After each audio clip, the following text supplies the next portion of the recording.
You're listening to B2B Tech Talk with Ingram Micro, the place to learn about new technology and technological advances before they become mainstream. This podcast is sponsored by the Ingram Micro Business Transformation Center. We help our customers realize the promise of technology by integrating and showcasing solutions in the context of real business scenarios. By becoming immersed in working solutions, our customers become more proficient, relevant, and successful. Let's get into it. Welcome to B2B Tech Talk with Ingram Micro. I'm your host, Travis King, and our guest today is Andrew Smith, a senior business transformation engineer over at Ingram Micro. Welcome to the show, Andrew. Thanks for having me on, Travis. Of course. And in episode 185, back in April, Mike and I discussed the difference between virtual, augmented, and mixed reality, the potential uses for mixed reality, and what to consider when bringing mixed reality into your business, in addition to how all of this ties into the Ingram Micro Business Transformation Center. So for those that want to hear that episode, feel free to check it out, linked in the episode resources. And today we're actually going to dive into more about the BTC with Andrew and also what you're kind of doing in the education field. So if you wouldn't mind, can you share with everyone, Andrew, what you do in your role with BTC and how BTC impacts the Ingram Micro community? Well, as a generalist, I'd say my role is to help people connect dots they wouldn't otherwise consider connecting. The IT industry trends towards specialization, whether that's in a technology, a particular vendor, or a target vertical. And sometimes that specialization can limit your vision. My view is that the technology exists. Assume it can be done. So the real question is, what's the problem you're trying to solve? Business Transformation Center is a resource for our partners and by extension, their customers. We're also a resource for Ingram Associates. I really don't want to spend the entire episode just talking about the BTC, so let me sum it up this way. My ideal engagement is one where we can have that business problem to solve conversation, walk through some potential solutions, and then be able to close with, let me show you what that would look like. I want to help people differentiate what they offer their customers. I love that. And one of the things I'm really curious about is what you've learned from your remote learning projects over the last, let's say, year that can help improve the overall learning experience for whether it be in class, virtual, hybrid environments, in business. Just would love to hear some of the things that you've learned. Now, probably the biggest thing I learned is that teachers need to have production assistants. All virtual was actually kind of easy once you unlearned some of your habits from in-person instruction and once you got comfortable with the gear. So hopefully I'm not the only one in your audience who's followed up with somebody on a call to ask them what they were using for audio or to make lighting recommendations to a colleague. But truly, good gear and using it properly makes a difference in how you're perceived, and that can impact learning. Right. And when you say production assistant, you mean not just the platform like a Zoom or Teams. Like, what more specifics also are you talking about there? So let me put it this way. When we're talking all remote, the platform, whether it's Team or Zoom, has become the Kleenex of video conferencing. If we're all remote, the platform is less critical. And if you watch the technology, I'd say by, at this point, almost all the platforms that are at equity in terms of features. Where the real challenge is as we start having people get back to in class. So we're starting to see that the pendulum swing back from all remote to a couple of days in. But I don't really think we'll ever be back to 100% in-person only instruction, at least not all the time. So I'm in Buffalo, so, snow days have come up and since we can do virtual, should we have snow days? And honestly, I think the more impactful thing is if there is a remote option, maybe people be less likely to send their sick kids to school, which I think would be a benefit for everybody. But when we talk about hybrid, where we've got people in class and people are remote, it's an instructional challenge. It's tougher to teach that way, but there's a lot of technology challenges around it as well. For example, to do this right, I really need multiple cameras because I might need a couple different views for the instructor. If I want to include the in-class students, well, I need a camera for them. If I want to show things, okay, I need like a document camera or something set up so I can, show that to the remote people because they won't see it. And I'll be honest with you, the people in the classroom are going to see it better if you get it on screen as well. All right. And audio, microphones for the instructor. What about people in class? Do we want to have that conversation between students who are both in class and remote? All right. One of the things that, once you get into this stuff, you start hearing about things like audio reinforcement. If we're in larger rooms or you've got people with challenges, they may not be able to hear the normal volume of the instructor. So why don't we use the same technology to enable remote to help them hear better in class? The interactive displays, whiteboards, how do we have a remote student, quote, come up to the board? Okay. And more importantly, and this kind of goes back to the production assistant question, is how does the instructor manage all of this? Depending on what's going on with the schools and those kind of things, this honestly may be a new role in a classroom or a new task for a teaching assistant. Okay. And I could see opportunities in some schools where you might actually have some dedicated like studios for remote only sessions. So I think there's going to be a lot of changes and a lot of evolution as these things keep moving forward. Thanks so much, Andrew. And I find that so fascinating because I'm really curious how schools are currently being supported by your team in order to promote collaboration with all of these challenges, like you mentioned, like displays and microphones and lighting. Could you share with us how you're currently supporting either some schools or even just what it's like over there in Buffalo right now for you and your schools? Well, we're kind of like what a lot of schools are right now from the standpoint of a lot of it is still remote. So at this point, we're doing a lot of remote demos, a lot of remote engagements with our customers. And what we try to do is show the technologies in the use case. So again, back to kind of my summary statement about my role is what we want to be able to do is, have that conversation. Okay, we need to be able to support remote students. Well, what does that mean? What kind of activities do we need to do? What kind of interaction? In some cases, they just have to sit there and listen and then go out to a website and, click through an exam.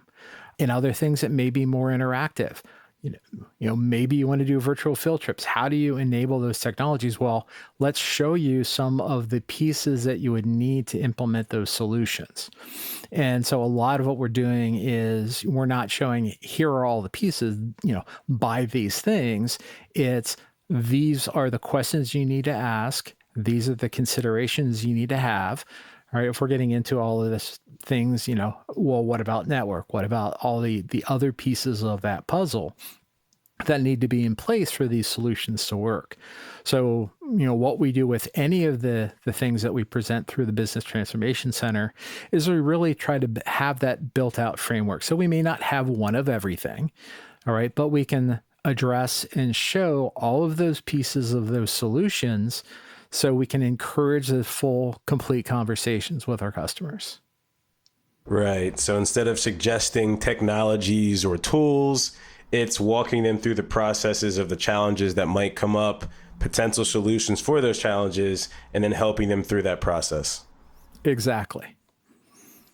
Love it. Let's switch gears a little bit and let's talk about cybersecurity for schools.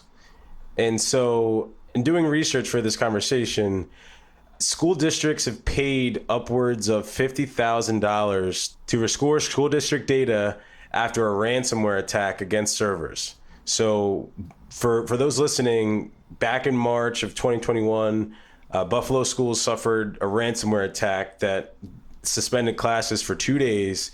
And so the first question I have, Andrew, is could you just quickly break down what a ransomware attack is, why schools are being targeted, and how schools can safeguard their systems against these types of attacks? I know it's a big one.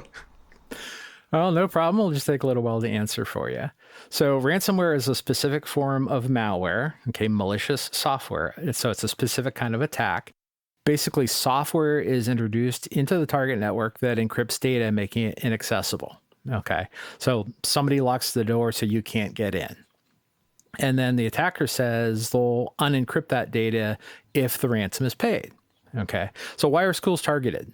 Because they usually pay is one of them. And it almost hurts to say that, but it's the truth. And in a lot of school budgets, there is actually a line item to cover ransom, just the same way it is in a lot of healthcare organizations. They almost look at it as a cost of doing business. Along with that, they're typically soft targets. Okay, they typically don't have that sophisticated IT in a lot of cases, especially when we're in K to 12. Obviously, higher education is a different ballpark. And if you look at it and you've got limited budget, if the perceived cost of putting adequate protections in place is more than what you'd expect to pay out in ransomware, well, what are you going to do?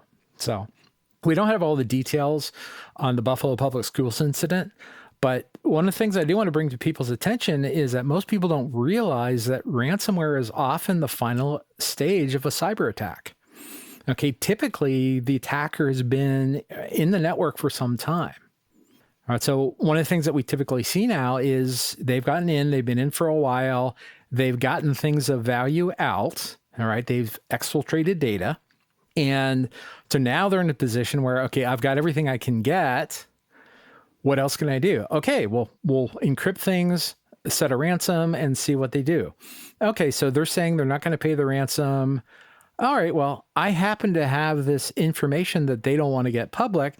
So I'm going to say, hey, pay me the ransom amount or I'm going to make this information public. So how can schools safeguard their systems?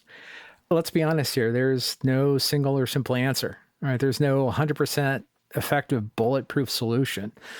Really what it comes down to is making it difficult enough that the attacker will likely move on to a different target, or that you'll slow them down enough that you have a chance to notice before they get in. I'll use bicycle locks as an example here. If I don't care how good your bicycle lock is, if they really want your bike, they're going to get your bike. All right, best lock out there isn't going to stop them. But if the lock on your bike is better than the lock on the bike it's parked next to, your bike's probably going to be okay. All right, so let's sum this up. What can we do?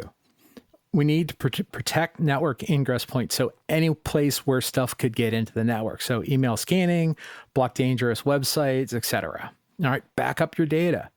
There are a lot of backup vendors out there who are specifically doing things now to help protect against ransomware. So you have a golden copy. So regardless of what happens, whether it's, traditional IT failures or ransomware, you've got a good safe copy. Protect endpoints. So antivirus, anti-malware, do device management. Okay, train your users. Users are still the single biggest weak link here. So anti-phishing, protect them against social engineering, teach them about best practices, monitor your networks, look for unusual stuff, and test, right? Penetration testing, social engineering testing, right? Make sure that the precautions you put in place actually are doing what they're supposed to do. Love that. It makes so much sense. And I think it's one of those things that as school IT leaders become more aware of the different issues that are starting to arise because of things like social media and this increased presence of cameras and microphones, do you think that some of these things are going to cause issues, right? Like should school leaders be worrying about social media and cameras and microphones being a gateway to these issues? Or could you talk to some of the other types of issues that you might see surface in schools that IT leaders should be aware of? Well, so the obvious issue with social media is that you're very likely to be exposed to links you shouldn't click on or recommended apps that you shouldn't load up on your device. All right. But the second thing, and probably the more important piece, is that people share too much. Okay. If you don't understand the amount of information that goes along with your picture when you post it somewhere, you need to learn about that. If I go out to your Facebook page and I get kids' birthdays or your pet's name, guess what? I probably got a pretty good chance of guessing your passwords. And if nothing else, I can get enough information that I can be very successful with a social engineering attack. Because if, I can find out somebody else and important date, somewhere where you were recently, I can get that confidence going that you're going to give me your login and password. Now, things like devices and camera, it's tough on that one since there have, in fact, been issues, but the bigger challenge usually is malware on the device giving somebody access to the camera or microphone without the user being aware of it. All right, so the microphone itself or the camera itself isn't probably the highest risk item in that chain, but I wouldn't buy the cheapest webcam I can find from a random letter company on some big website somewhere. All right, I'm going to pay a little bit more and go to a vendor I recognize because I know they're going to get scrutinized. Somebody's going to be trying to hack them. And so any vulnerability in that product is going to be found sooner and patched sooner as well. That's a good point to put out because a lot of times schools are really strapped with, budgetary constraints and they want to stretch things as far as they can. But at the same time, it's not always the best idea to try to save a few dollars when safety, potentially could be at risk. Yep. Let's shift gears again and let's talk about health and safety actually in schools. So have you seen schools run into any challenges when trying to integrate technology into their health and safety programs and protocols? And if so, what would you recommend as a solution for schools looking to do something like this? I kind of think some of it is that schools aren't necessarily looking to integrate technology into some of these things. It's just they have no choice. It's the only way we can do some of this stuff. And honestly, the biggest challenge is, I think, around skill sets and staffing. We'll walk through a couple of examples. With enough personnel, I could temperature check and verify mask for every student that comes in. And I can probably do that every morning. I'm not realistically going to be able to do that more than once a day. All right, I can automate that process and potentially do it multiple times. So maybe when people come in to the building, when people go into the cafeteria, with combination of regular cameras, so regular visible spectrum, IR cameras, and some analytics on the back end. It's very easy, even with a crowd, to say, hey, there's somebody there not wearing a mask, or there's somebody in this group that's over temp. But I need less people total, but it's a different skill set. All right. I need people who can set up those kind of solutions. I need people who can maintain and operate those kind of solutions. Staffing is going to be a challenge at the classroom side. If we've got to do social distancing, it means less people per classroom. If my building will accommodate it, I might have more active classrooms with less personnel per staff, which means I may need to look at ways to increase the safety for those instructors. All right, from the standpoint of, is there something I can do that if they need assistance or they need help with something or they want to alert about a security incident, they can do that without necessarily leaving the room. Because that would be the worst possible thing if there's a problem, that you're just going to leave the students in the room while you go try to find somebody. And, we've talked about the AV challenges. There is a potential bright spot in all of this. And that is around the actual health side of this. Students have always been comfortable with their devices and messaging and those kind of things, but they actually may have better access to support and counseling because over the past years, the adults they need to work with have been forced to work in that environment and are a little bit more comfortable with it. So, they may get better responses if they reach out to somebody and say, hey, I need to talk to you about this. And in terms of the other sort of areas that I honestly, as I'm thinking about it, this wasn't something that, went through the minds of my principal when I was in school, but I was doing some research and discovered that there are, vape security and school security technologies like, Halo 12 that kind of all add into this increased focus on health and safety. Could you talk to, some of those insights that some of these solutions might be able to unlock and provide schools with as they work to protect their students' health and safety? Mm-hmm. And as we go through it, there are going to be some things that come back to that overall health and safety question. So the Halo Smart Sensor is really a great sensor package. It was originally marketed as a vape detector and a THC detector, but they've been adding a lot more functionality, and a lot of it literally is just software updates. And because it's not a camera, it can be placed in areas where privacy is concerned, like restrooms and locker rooms, which coincidentally are where things like illicit vaping and THC usage is much more likely. What's really cool about it is it's a smart device. So if we want to call it IoT, we can call it IoT. And so it can be integrated with other devices. All right. So some of the stuff that we're doing right now in the BTC, we have one set up. We can trigger an alert on it. And what it does is it alerts a video camera and because video cameras, when you tell them, hey, I want this record, they actually typically have pre-roll. So they'll have what happened up to when that alert was. So, we can't record video in that locker room or in that restroom, obviously. But if we can tell all the cameras outside of that area saying, hey, I just got an alert, so I want you to keep watching for the next 15, 20 minutes, whatever we want to set as a time period, and record everybody who comes out of here and make sure that that's saved. It doesn't record audio, but it's got audio sensors.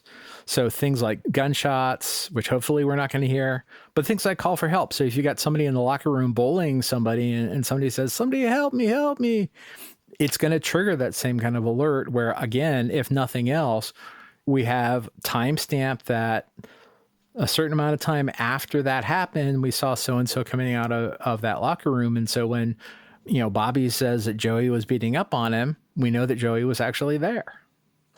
Now, I just caught an update. I read way too much stuff as part of my job, which is fun, but they actually have a firmware upgrade that came out recently that turns it into an air quality sensor.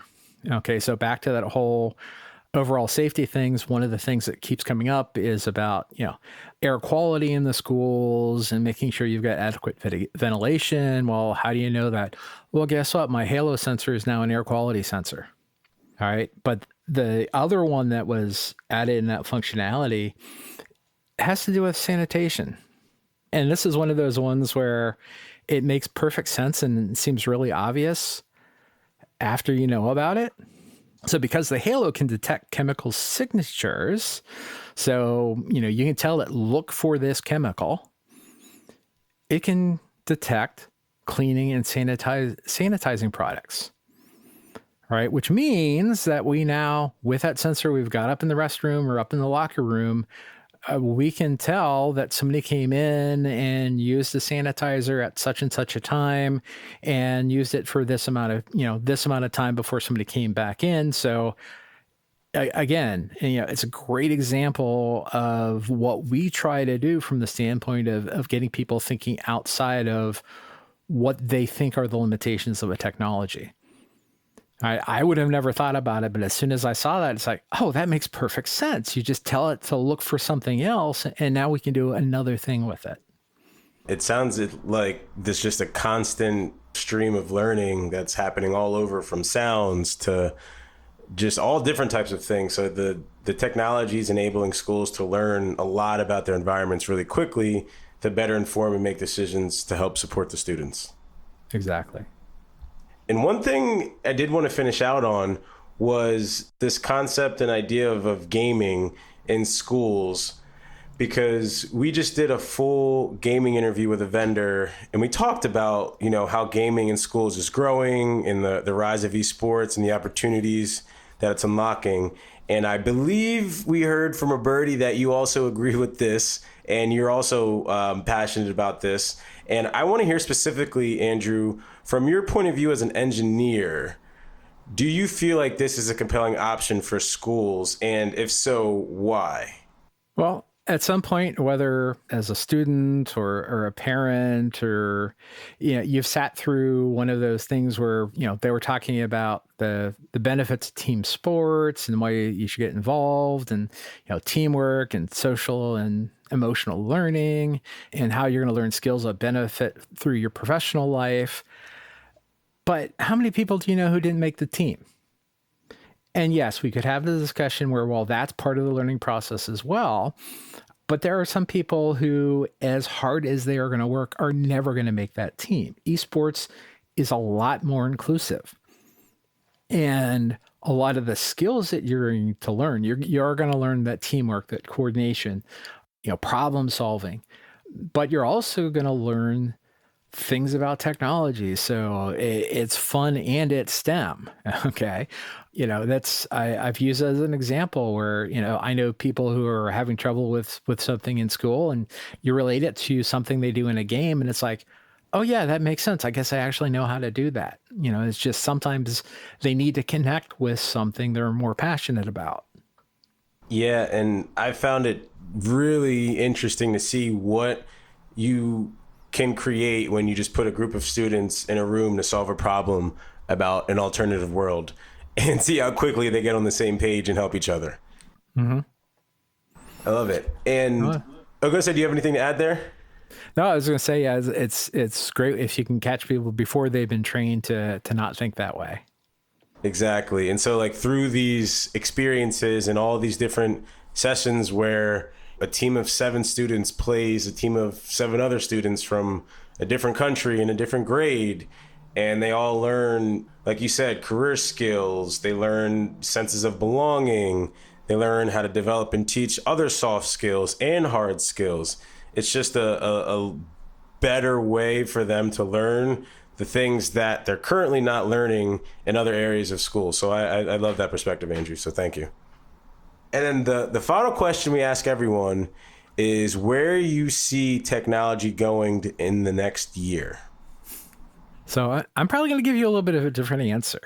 So I'll be honest with you. I don't see things being that different than where we are now. Okay.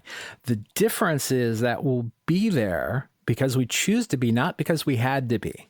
All right. Over the past year, we've all experienced really sweeping changes and what seems to be a sudden acceleration in technology. Truth is, most of the technologies and capabilities that were must-haves over the past year have been around for years. All right, and we as technology evangelists have been out there for years telling you that you need to be doing these things. So I think the big difference is that we're going to be here by choice in the next year. And Andrew, if people want to learn more about you or some of the stuff we talked about today, what's the best way for them to connect with you? Well, the best way to reach out to the Business Transformation Center is btc@ingrammicro.com. We're also on a lot of the Ingram Micro media outlets. So as we put other content out there, and we're going to have some other things around education and some of the other things we talked about today, those will be out on those sites as well. And hopefully any Ingram Micro associate knows how to reach out to us directly as well. Thank you, Andrew, for coming on and sharing those insights, stories, and perspective. Really appreciate you coming on and sharing that with us today. So thanks again for coming on and sharing with us what you do and kind of where you see some of the future headed as it relates to learning from anywhere. And if you like this episode or have a question, join the discussion over on Twitter @IngramTechSOL with the hashtag B2B Tech Talk. And thank you for tuning in and subscribing to B2B Tech Talk with Ingram Micro. You've been listening to B2B Tech Talk with Ingram Micro.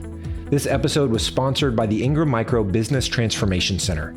B2B Tech Talk is a joint production with Sweetfish Media and Ingram Micro. Ingram Micro production handled by Laura Burton. To not miss an episode, subscribe today on your favorite podcast platform.